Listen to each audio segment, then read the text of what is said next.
Welcome back to Tree Hugger, everyone. I'm podcasting from Tacoma, Washington, aka Grit City, and the taken, shared, and ancestral native land of the Puyallup tribe and Steilacoom people. This is Tree Hugger Podcast, the show where we reimagine ecological restoration, and the episode where we discuss reckoning with the eugenics legacy in natural history and conservation. In the early 2020s, many conservation-related organizations are both promoting diversity, equity, and inclusion, as well as reckoning with their racist origins. My hope is you engage with the uncomfortable content presented in this episode so we can best reevaluate and reimagine where restoration has come from and where it is going. I want to provide trigger warnings for the description of eugenics before you decide to listen. Some trauma may be passed down through collective memory and through epigenetic changes to events in which the founders of natural history and conservation were involved. I may not be able to warn you about every trigger depicted in the show, but this episode contains discussions of sterilization, which includes involuntary or coerced removal of a person's ability to reproduce, murder by police, selective breeding of humans for the improvement of the human race, and genocide. My guest on the show is Grace Maria Eberhardt. Grace is a PhD student at the University of Illinois in Urbana Champaign, studying the history of science and race. She led the movement to remove the name Slater from the Slater Museum of Natural History at the University of Puget Sound, where she earned her BS in Biology and African American Studies and Bioethics emphasis in 2020. Her research interests include the history of science, specifically genetics, also race and ethnicity, with a focus on Latinx studies.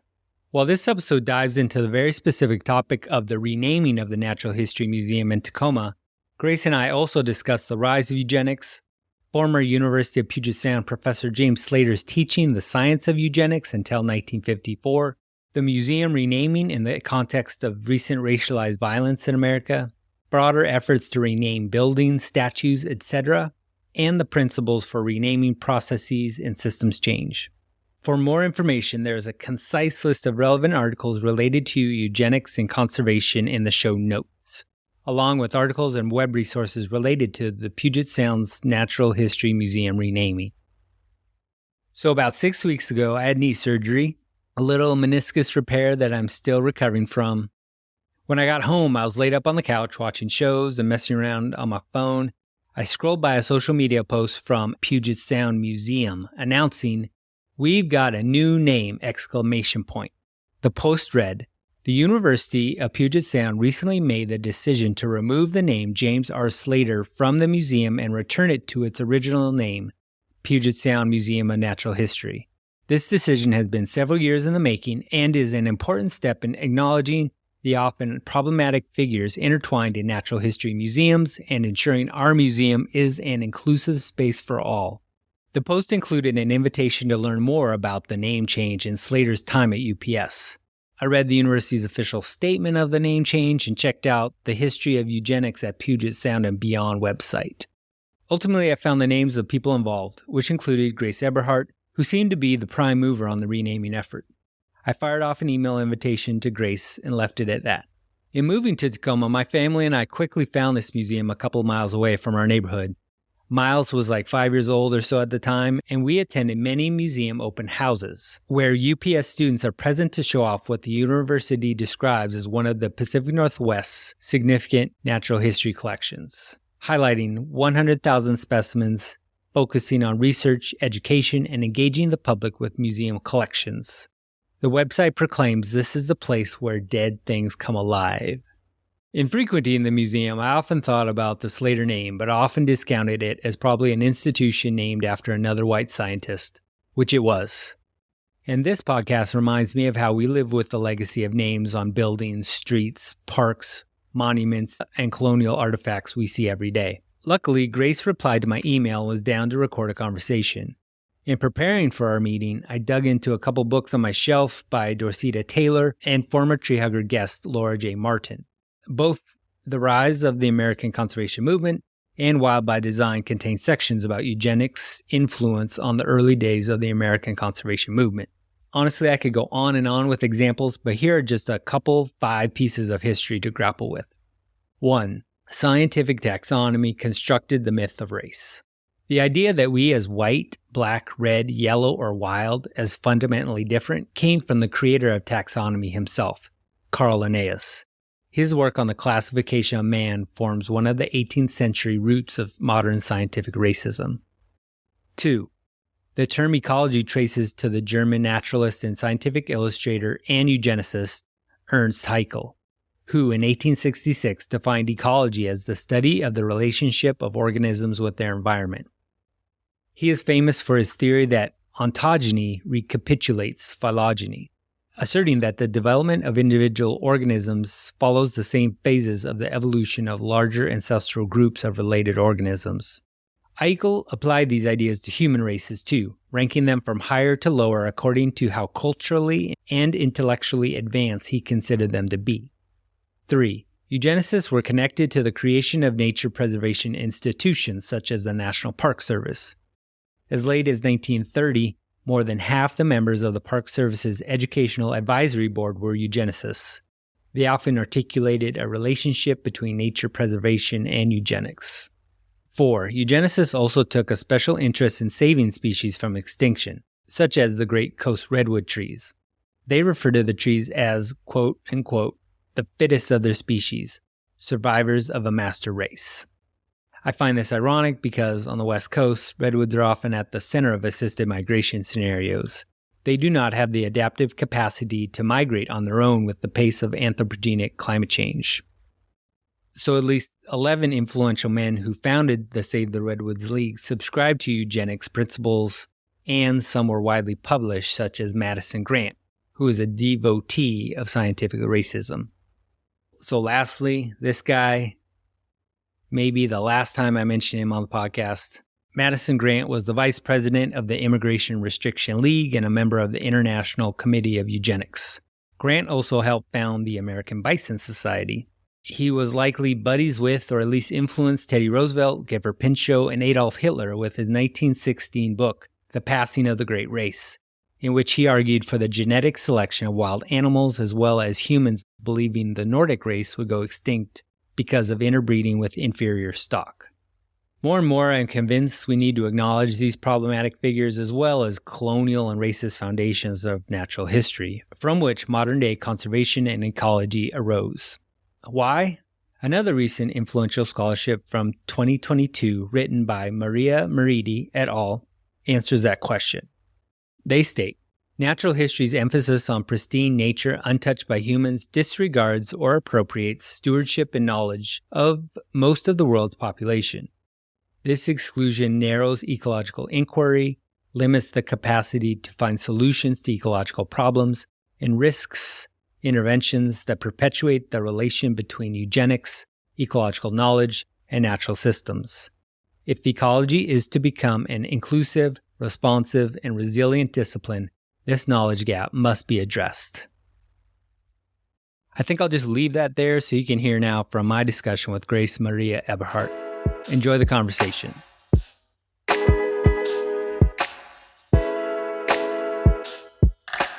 My name is Grace Maria Eberhardt, and I am a history PhD student at the University of Illinois, Urbana Champaign, where I broadly study the history of biology, race, and ethnicity in the 20th century United States. I love visiting Tacoma and the Puget Sound area, which is where I attended college at the University of Puget Sound. Love going on walks and hikes and just watching the sound and being able to visit friends and family when I'm up there. I did have this question I didn't ask you earlier, is like how you ended up at University of Puget Sound. Yeah, it's kind of funny because I was applying to colleges and I didn't really know what college would be a good fit for me. My parents both went to college, but my dad got his degree like when he was 40. So it wasn't like the typical college experience. And my mom is from Peru. And so like that's different. But what was funny was that I was actually picking between UPS and the University of Illinois, which are both completely different. And I ended up choosing UPS because I really liked the idea that my major wasn't totally set. Like I could, even though I knew I wanted to go into science, I didn't have to commit. Like if I changed my mind, which I ended up double majoring anyways, which was cool. And also it was just really pretty there. So that's kind of how I ended up. It was so beautiful though. It is pretty. I'm pointing. This is a podcast. You don't see where I'm pointing. Yeah, it's like 2 miles that way. Lots of trees and stuff. So I live like on the west side of the Proctor neighborhood-ish. So you probably imagine you spent some time in the neighborhood. As I told you before, I recently had knee surgery and I was laying on my back scrolling through Instagram and I saw this post from the museum declaring that the name had changed, which my family and I have visited on many occasions. I had questioned the name and where it came from. And so it was like a surprise, but it wasn't a huge surprise. But my question was, how and when did you get involved in advocating or exploring the name and the renaming of the Natural History Museum at the University of Puget Sound? It's kind of a long story, but basically, one of my friends in a biology course had learned from a science, technology, and society class that Slater, Professor Slater, which the museum was named after, had taught eugenics. And I think as a biology student, I was like, how come we don't know about this? Like, how come this isn't widely known? It was just kind of by hearsay that I found out. And then also double majoring in biology and African American studies and doing the bioethics emphasis, I was straddling both the sciences and humanities, which are typically very separate. And so upon finding out about Slater, when I found out that he taught eugenics pretty late until like 1951, I was super interested in just learning more about it and seeing if this name was even ethical, if it was possible to change. I was talking to one of my bioethics professors, Haja Lee, and then she suggested that I talk to Kristen Johnson, who's a historian of science, and she really helped me get started and was like, this is a really good idea. This is really interesting. Put me in contact with the museum director, which was Peter Wimberger, who's also a biology professor. So this was a super interdisciplinary project from like me and from all the professors that were involved. My African American studies professors were also, really supportive. But once I found out that this was a possibility, I then applied to a summer research grant. So I was able to research it in the summer of 2019.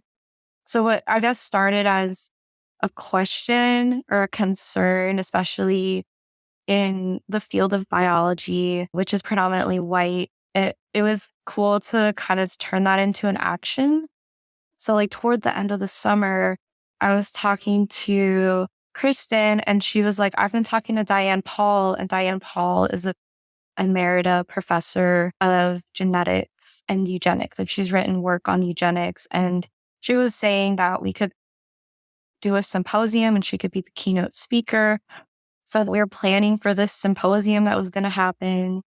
We had like groups of professors, groups of students. We even had a course through Science, Technology, and Society department that went over the history of eugenics. And we were reading stuff from the, professors that were going to present at this symposium, which we were calling something like the history of eugenics and beyond. That was supposed to happen in March of 2020, which then with the pandemic, it got canceled. And it was really upsetting because I felt like we had put all this work and effort. And then the pandemic happened and I just knew that wasn't going to happen. But Kristen and Peter both applied to the National Science Foundation for a grant for this symposium.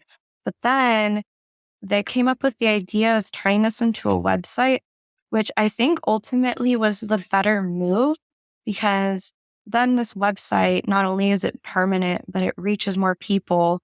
So it's really cool to see how something that was supposed to be in person, how it became digitized, and then just seeing even the exhibit was digitized. And I also think it's a really great teaching tool. But also at the end of the summer of 2019 is when myself, Peter Wimberger, Dexter Gordon from African American Studies, and Kristen Johnson, we all wrote an email to President Crawford asking if a task force could be created for looking at the names of buildings and spaces on campus, and that we wanted the Slater Museum to be considered for the renaming process. And so then in January of 2020, President Crawford announced the creation of this committee. But then again, with the pandemic, like everything just kind of took a pause as we were shuffling to figure this out. So that's kind of how like a research project turned into creating a committee for renaming buildings and spaces. And then from there in 2021, I submitted a request to rename the Slater Museum, which the Committee of Renaming Buildings and Spaces had endorsed. And they also sent their own request and endorsement to that. And then we sent that to the Board of Trustees along with, the policies that the committee had made. Originally, I think the committee wanted only the policies and then to look at the museum. So then that really delayed it. But eventually it got looked at and it got renamed this summer. So it's been a really long process and a lot of people got involved. It became a collective and it was just really great to see how many students and professors really got involved and invested in this.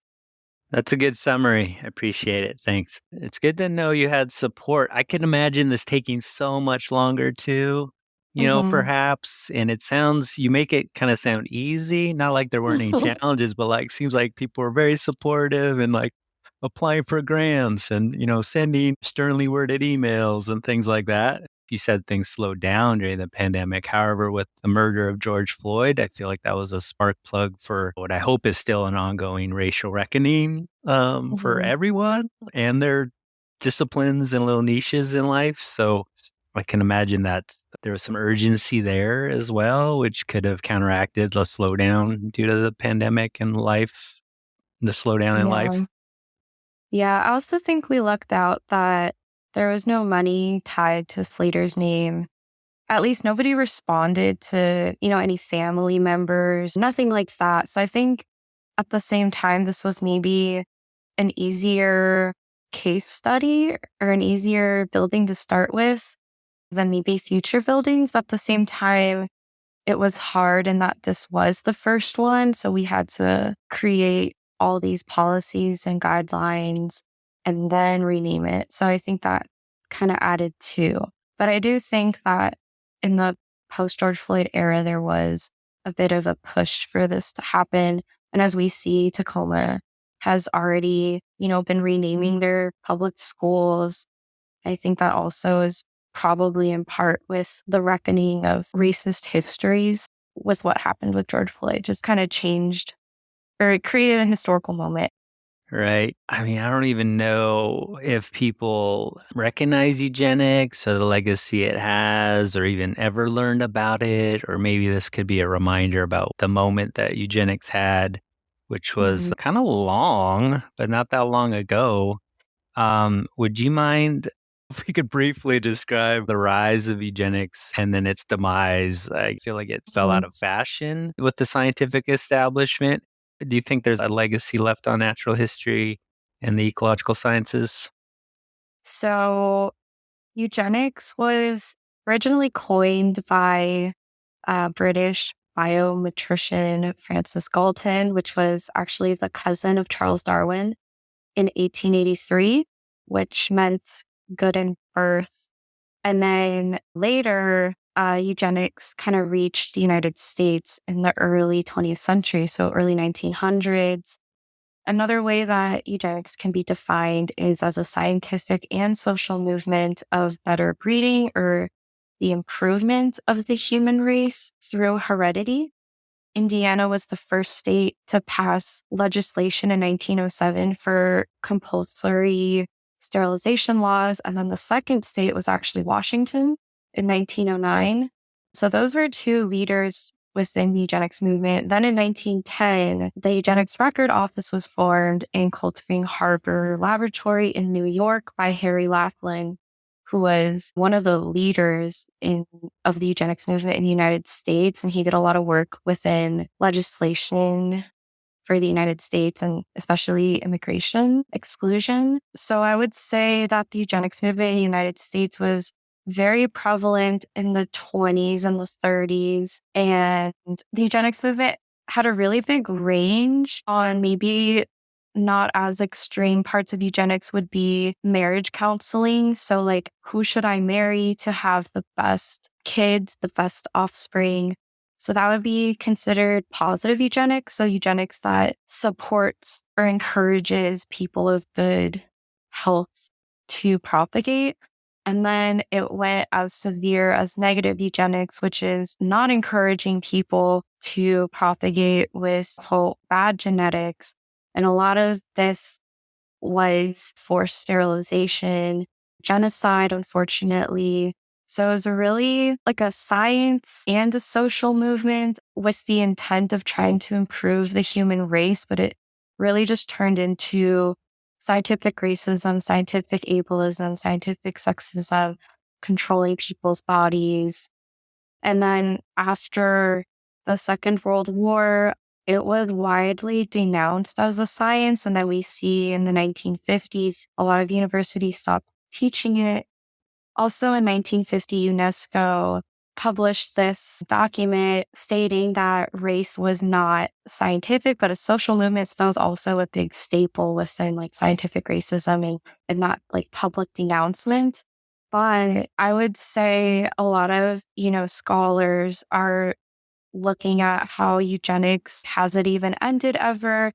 And even saying that it ended after World War II isn't entirely true because there's still eugenic sterilization occurring in California, for instance, like super late, super after that, even in like the 1970s and the 2010s. A lot of post-war eugenics because of feminist movements. They weren't doing sterilization, for instance, but maybe there was still like marriage counseling with people like Paul Popenoe, California. And then with the genomic era, with the mapping of the human genome and with scientific, biological, technological advancements, such as CRISPR, which is a gene editing tool where you can edit a genome.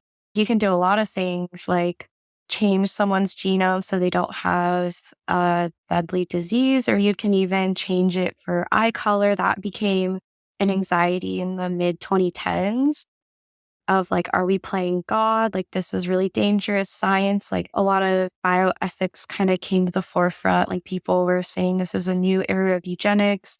But then if eugenics never truly left after World War II, then did it even ever leave? Like, is it just a new form now and we're not calling it that anymore? So it's really complicated because like as taking eugenics classes or as even calling it eugenic, like that was just totally shut down after World War II. But it's potentially still among us with different names.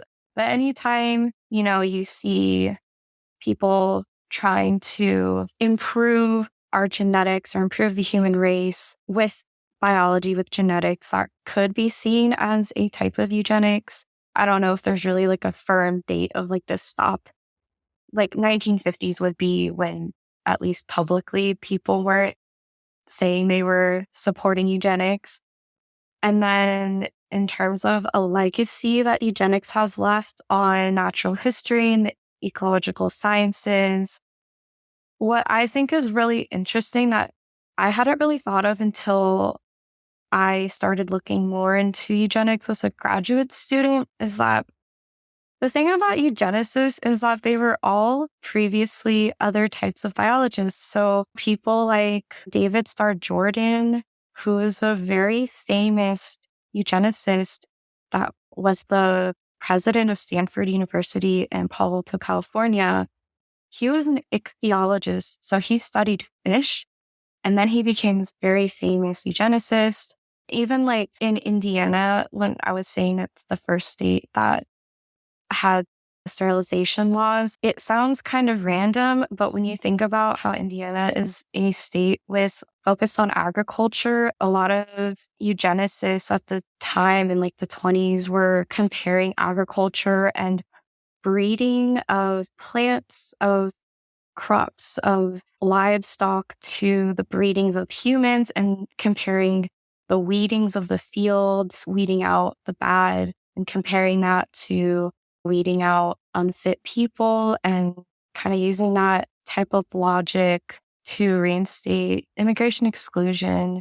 There's a lot of connections, I would say, with scientists who previously were maybe working more in like ecological sciences, and then they switched to eugenics.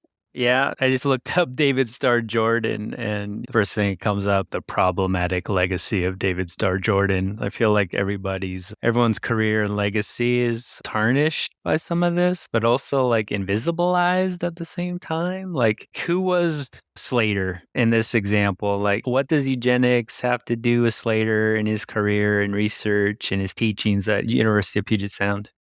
Yes, along that line, Slater was a herpetologist of the Pacific Northwest. So he studied amphibians and reptiles, mostly frogs and salamanders. So again, this is someone that's maybe unassuming. Like, you don't see his published work and think he's obviously a eugenicist. But when you look at the archives and you also look at when he taught eugenics and looking at the test questions that we have, you can see that he was invested in the eugenics movement, even if that wasn't what his academic scholarship was primarily on or even was on. He was a part of the American Eugenics Society in 1930, and then he taught eugenics until 1951. He started teaching in 1919.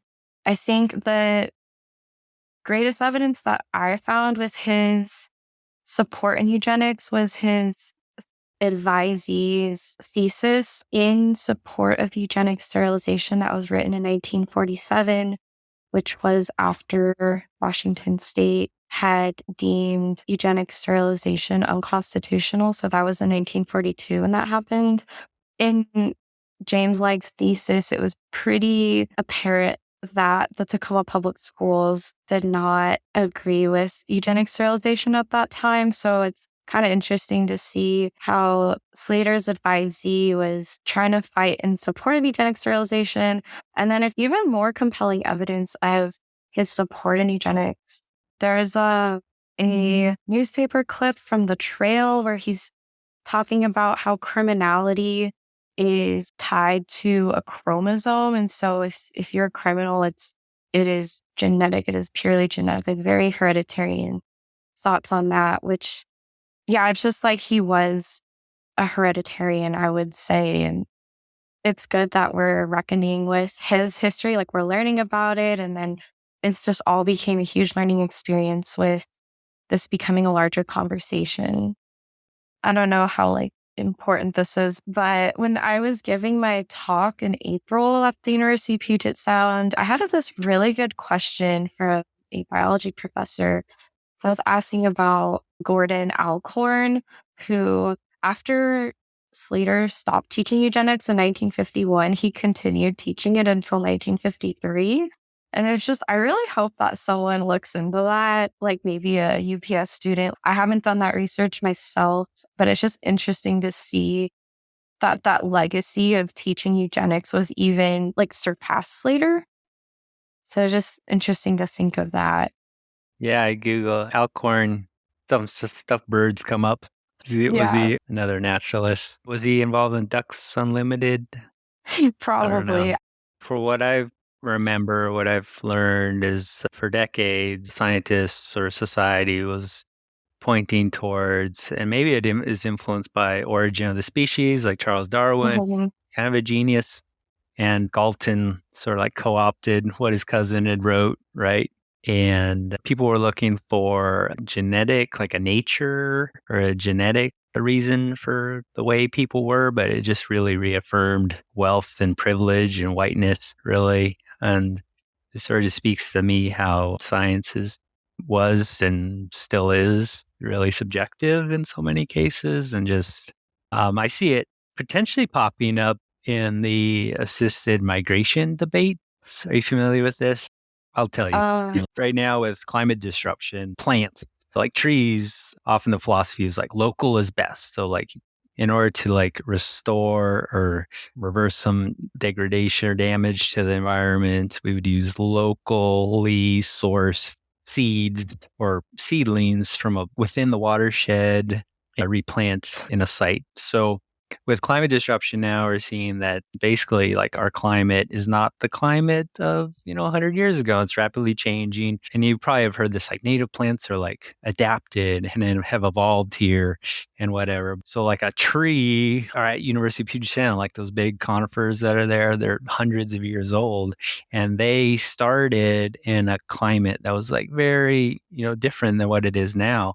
And so there's been all these studies. I wouldn't doubt if some were influenced by eugenics. What is more and more taking place is that you take seed or a seedling that starts further south, right?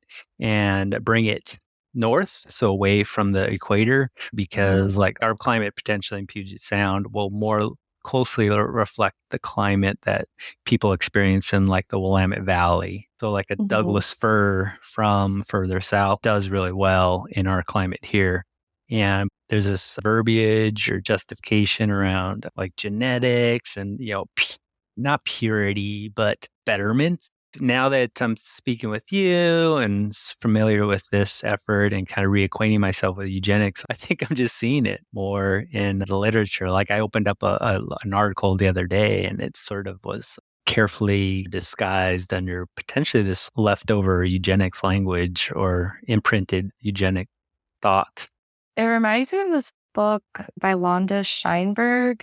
I read this chapter where she's looking at how scientists have looked at the anatomy of plants and how they're super sexualized. For instance, like parts of like a flower and like the reproductive parts of plants. And so it's just like to say that scientists are always informed by their political and social context that they're living in.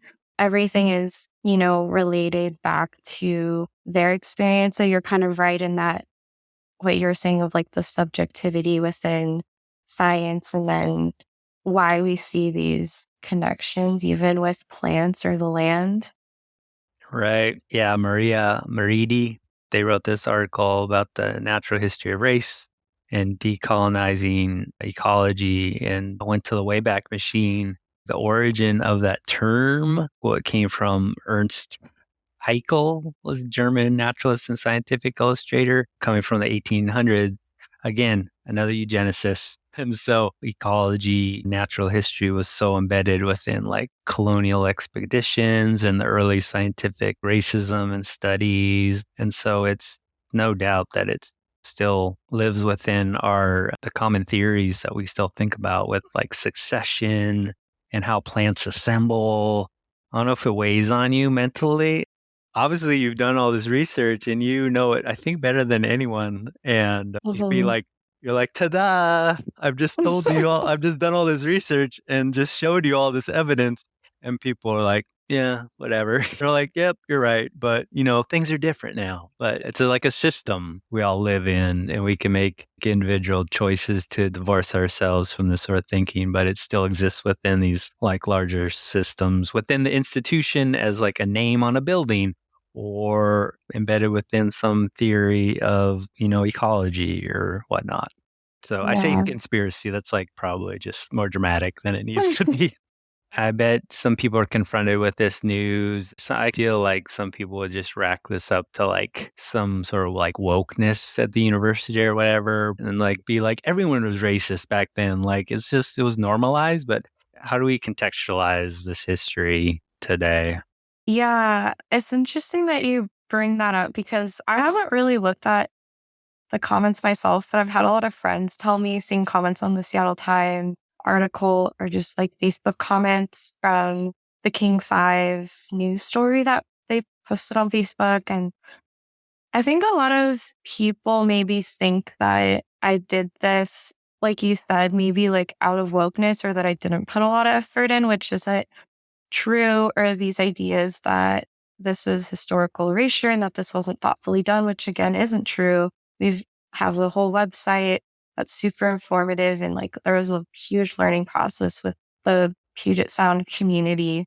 But I guess something to consider when thinking of naming and renamings is what was the time period of when it was originally named, and then thinking about today, or thinking about when questions of renaming was brought up. And like we were talking about before, just like this historical moment of the murder of George Floyd, like in 2020, I think that pushed a lot of places that were maybe on the fence of renaming to go ahead and do that. Again, like I was talking about before with CRISPR and the gene editing in the mid 2010s, I think that had a really big impact on renaming buildings and spaces that were specifically named after eugenicists, because within like the mid 2010s to now, there's been a lot of places renamed, just like reckoning with like they were named after eugenicists specifically. And then it was really interesting too, because I think maybe this seems like it's a new movement of renaming or reckoning, but it's really not. I was reading this article by Sarah Dees in The Conversation. She was saying that the U.S. Board of Geographic Names decided that derogatory names in reference to African Americans would be changed, and that happened in 1963. And then that there was a similar decision made to change names that were slurs toward Japanese people, and that was made in 1974. And like her article was talking about how like in 2020, like we're looking at changing the names of land as derogatory term towards Indigenous people. And so like this has been an ongoing movement. It's probably even predates 1963. I don't really know the full history of it, but it's just really important that we think there was a historical context when that name, space, land, animal, whatever you're naming was originally named, and then looking at it later. And that's due to the change of our culture, of our political and social climate. You know, I do see it around Tacoma. You mentioned like some of the schools have been renamed. My son attends school nearby in the neighborhood, but yeah, we have soccer practice at a place. We go to Hilltop Heritage or we go to Silas. Within the last couple of years, those places have been renamed. And I feel like it takes some people who don't visit those places regularly. They still might refer to those places as Woodrow Wilson High School and question like, oh, what was so wrong with Woodrow Wilson? But again, like as far as like legislating in the 1910s, he was involved in some of this eugenics-based legislation and things like that. And I do also see these other kind of renaming movements that have caught my eye recently. So there was like eponymous bird names. Audubon is under a lot of scrutiny right now. We've talked about the Better Common Names Project for insects on the podcast, as well as some parks or monuments or pieces of landscapes that are really notable in the national parks, or places are still named improperly or inappropriately. I see it as a larger movement, I guess. Yeah, I agree. I think something that's really interesting to think about too, when we were thinking about what should the Slater Museum be renamed to, I think there was kind of this idea or this misconception that people had that, oh, if we just name it after the land, it's completely neutral.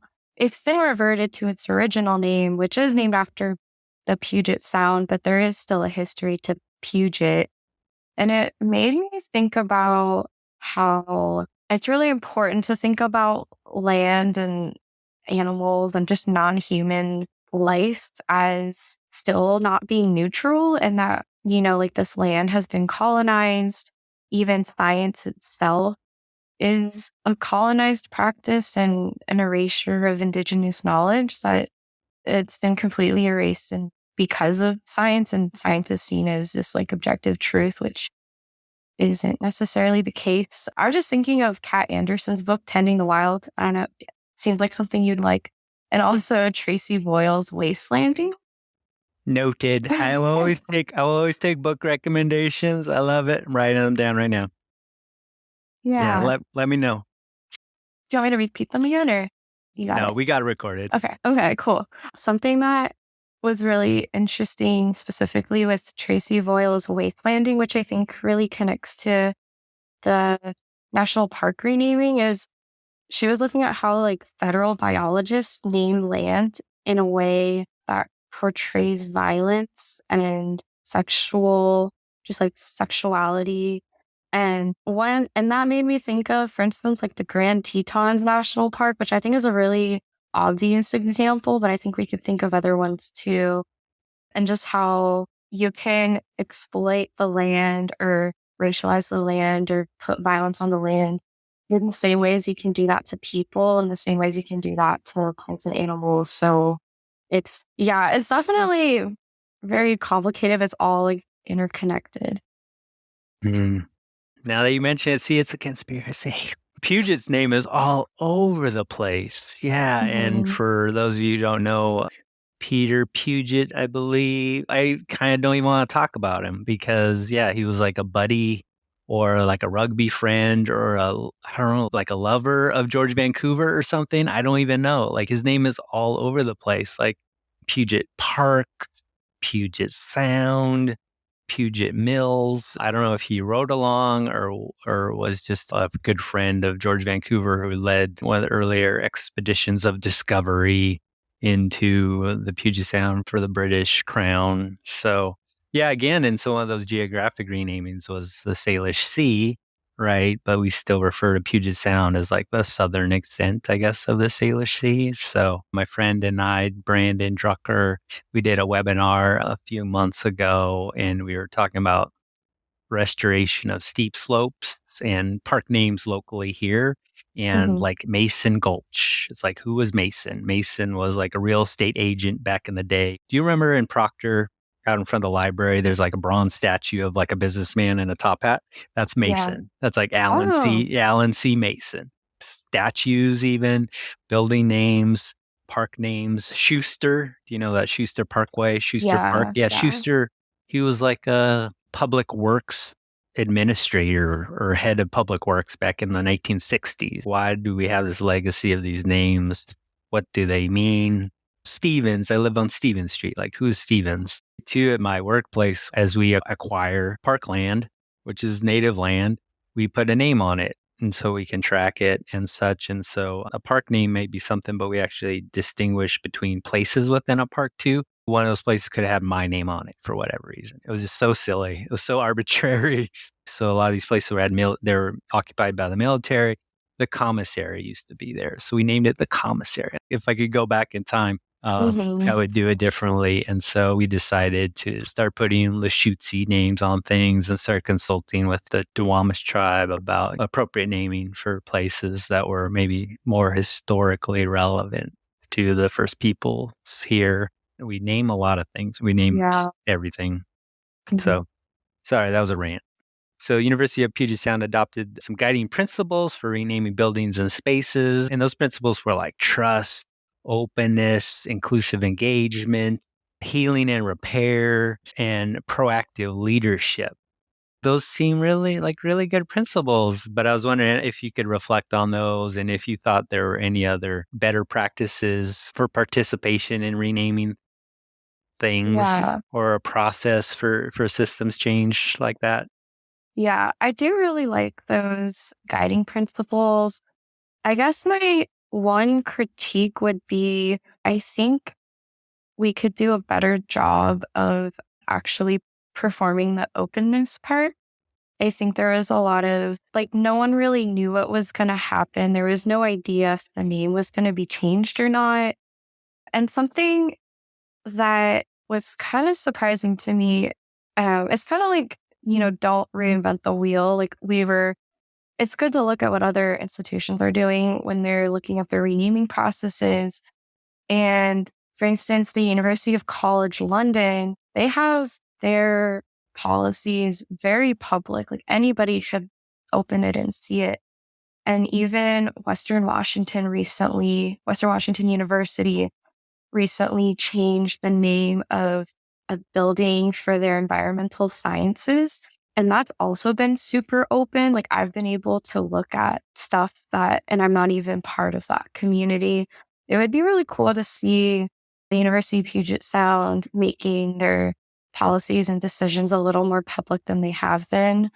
I guess if you're going to say that you're going to be open, it would be nice if you could follow through with that. It just, yeah, I think we were all just kind of sitting around biting our nails to see if this was even going to get renamed or not. We just had no idea. So that would be my only critique, just to make sure that these guidelines are actually followed. But I do think that these are really good ones that they've chosen. Right. Like I didn't get an invitation to be part of the process, but again, like I don't know. I'm sure it's like as you extend further and further from the university, you feel like kind of less connected to it. I'm sure like people who live around its borders are somewhat fluid, but it's also like I don't know if there's a difference between like a private and a public institution and how open they want to be, or like the more people you Mhm. ask, the more opinions you get as well. Like, right? How can people find out more about your research? I do have a graduate student page on the University of Illinois history website that I've posted. Right now, it's mostly just the Slater Museum stuff, but I'll update it as I do more things. I'm still figuring out the specifics of my dissertation, for instance, but as I get further in my feed, I'll definitely update it. I can give you the link, but it's just my webpage. And then I also just found out today that I was accepted into a conference that's happening in Portland in November, which I'm really excited about. It's through the History of Science Society. So I'll be presenting there. I think you have to be a member to go, but if you happen to be a historian of science, I'll be there. Excellent. Yeah. Back to the Pacific Northwest. Yeah. All right. And how do people find out more about the Natural History Museum renaming? Yeah, we have this fantastic website called historyofeugenics.pugetsoundmuseum.org. And there's a lot of information on there. There's a lot of talks, which I have 2 talks, one from this April and then one from when I was an undergrad in 2020. There's also a lot of scholars, like PhDs, that do history of eugenics that are up there. There's the archive exhibit of Slater. There's a lot of resources on history of eugenics if you're just interested in that in general. I'm probably missing some information, but it's a very comprehensive website. I watched your stuff and then I just got into Kristen Johnson's stuff. There's quite a bit, but it's robust. Then you can go down some rabbit holes. It's really accessible, I feel like, too, because otherwise, yeah, some of this history would be invisibilized. And honestly, if you believe time isn't linear, I guess, so in this like history keeps repeating itself. Do you believe that? Is that actually, it's a cliche. It's like, I guess it's like, if we keep forgetting what happened, then we will repeat ourselves. It does feel very cyclical, like you said. Yeah. Yeah. I Okay, really cool. appreciate the questions. Yeah. Yeah, I tried my best. But honestly, I think, yeah, you're very open and transparent. A lot of information for people to learn about. Yeah, I'd like to know what you're up to next, but it sounds like you're still figuring, no pressure, still figuring it out where you're at with your doctoral candidacy. You're finding all the support you need and to keep charting your own path. I'm not sure of the specifics, but just kind of focusing on racialized science and eugenics towards Latinas and Latinos in the United States. I think there's some really interesting stuff out there about eugenics, but then also about more current genomics. And it would be interesting to see those 2 ideas bridged.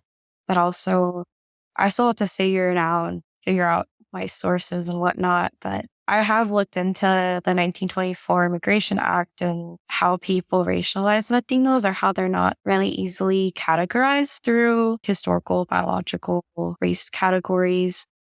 So that's something that I'm interested in, and hopefully I can kind of flesh that out over while I'm in my program.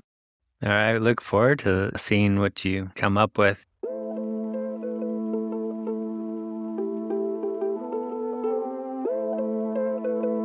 Thanks for joining me again for another episode of Tree Hugger Podcast. I'm Michael Yadrick.